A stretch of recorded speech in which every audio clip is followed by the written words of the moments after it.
So happy birthday, America. Happy July 4th. I'm happy to be here, happy to be a citizen. A little embarrassed very recently. A lot embarrassed. Doesn't matter.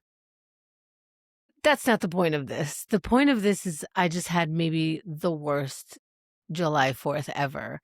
And what I want to tell you is like I don't participate anyway. It's not my thing. I don't really do holidays. I don't do like the Memorial Day and the Labor Day, but like it's kind of bullshit because in a way I do it. I use it as my day to barbecue, as my day to like everybody else, like all other Americans. But for me, it's like anything to celebrate. It's anything to get together with people, anything to allow myself to fully take a day off and like just fuck off. Like just not worry about how much I'm doing or not doing or how far I've come. Right? Like just let's just hang out. But what I don't like participating is in like that crowd, like, I know where the fireworks are, but I know that that's because I'm gonna stay away from that's where they are, because everyone's gonna want a good view, and everyone's gonna get there early, and everyone's going to want to sit in that place, and then it's gonna get more and more crowded, and unless you're, like, the first 10 people, I don't know, it's very likely that I'll end up having to stand where everybody is and, eh, how long am I gonna be standing, you know? How great is that experience? Or you're gonna just be on top of each other, the food is gonna be garbage and expensive because it's gonna maybe be out of the way because to get through the crowds again and the peeing, forget about it in New York, like, even to start to pee in public, now you have, like, thousands of people next to you. I don't know, and then it never turns out to be like what was promised. A lot of times, all these festivals and events and whatever, they end up being food trucks and flea markets and stuff, and no shade to food trucks and flea markets. I love you. I love all of it. It's great, fantastic, but a lot of times on these high holy days, on these big ones, I do want to avoid the crowd. I want to avoid what everyone, quote unquote, is doing. And not because I'm cool or anything, because I just cannot. So, what were me and Xerxes planning? We are going to bike through, like, we're going to have like a long bike ride. We have the whole day. We don't even have to rush out. I wasn't like, let's be out by this time, let's be out by that time.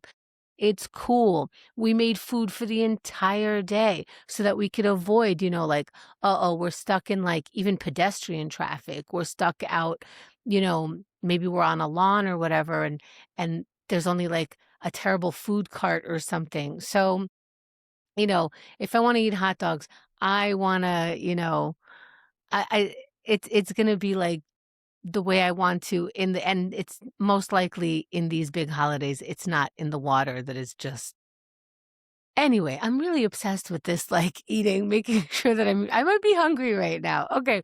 But I am concerned about what are we eating. I am one of those people who's like, well, we've got to make sure like we know if there's a food location or we're going to take food with us. So we took food with us. Very proud of this. And oh, we figured like we stay out all day and possibly into the night.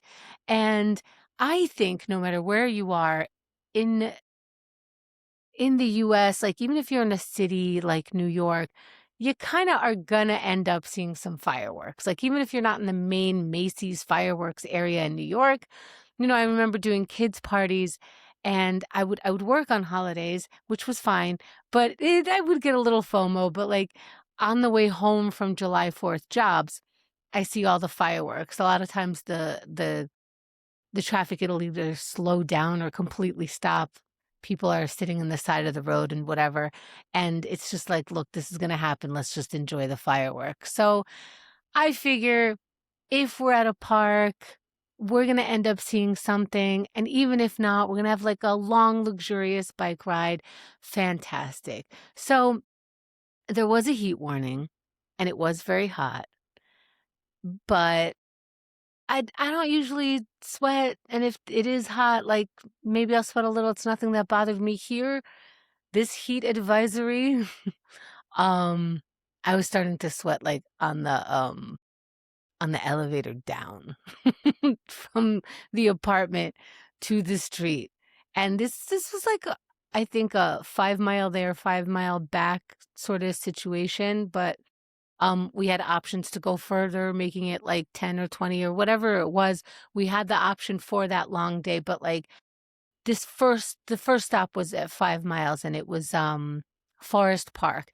We had never been in actual Forest Park and we grew up at a like everyone in Queens, we grew up kind of around Forest Park, right? So we were able to drive through, or like we have driven through, because it takes you from Queens to Brooklyn.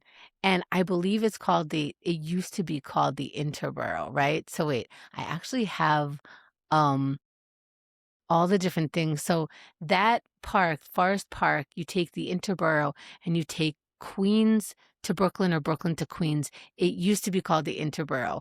Now it's called the Jackie Robinson. Now, I really dislike when the names get changed like that because to me, the Interborough makes sense. It's borough to borough, Queens to Brooklyn. And then I looked up, like, because I know all my other bridges were changed also, the Triborough. I always forget what that changed into. Looked it up, Robert F. Kennedy Bridge. But the Triborough connects three boroughs. Triborough. I have to remember that it's which Kennedy it is. Anyway, Queensboro, the Ed Koch Bridge. And like, you can't say anything because it's like, oh, who doesn't like Ed Koch? I don't care. I don't care. Somebody doesn't. I don't know. Somebody he dated a long time ago was like, great, I got to drive this guy's bridge now. Like, I don't know. Naming things after people, having statues, that's a whole nother thing. Anyway, so it's very, very hot. How did I get to that? Um, I lost where I am in my home. Okay, so we're in like 5 miles in. Oh, yeah. So 5 miles is not that much for me because I have a pedal assist bicycle. So any uphill feels like straight. So it's an e-bike without the throttle. Basically, like as long as I pedal, it helps me go. So it's like usually very casual. I was wearing shorts, I was wearing a tank top. Was going to get me too hot. I love the sun. I love the heat. Summer has always been my favorite. And we got to the middle of Forest Park and suddenly it like I don't know if it was suddenly or it like came upon me, but I came to understand that it was becoming a hassle to speak. And we were stopping a little bit because it was a lot hotter than usual. And Xerxes doesn't have an e-bike, so he was feeling those hills. I don't know if I could have done it, but I started getting heartburn. And, like, when I breathed, it felt like fire. And I thought maybe, like, did I not eat enough? I woke up at, like, 6. By the time we left, it was 3, and I didn't really eat that much. I don't know. I drank plenty. We had 3 of these. By the time we got to the park, we drank, like, at least 2 of them.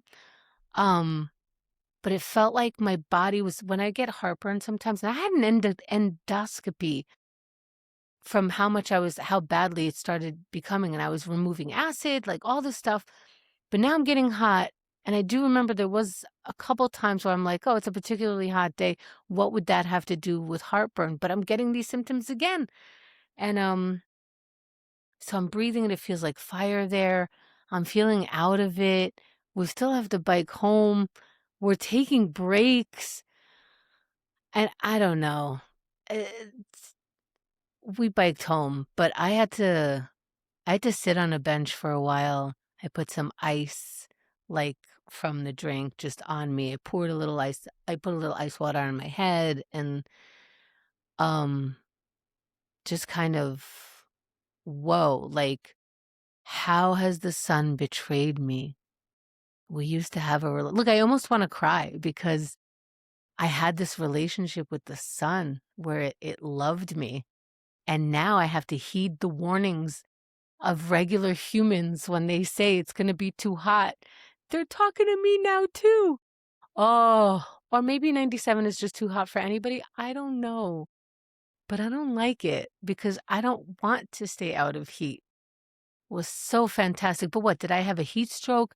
Did I overheat? I looked up the heartburn thing. I don't know if I never heard of anything like this. Does it have anything to do with it?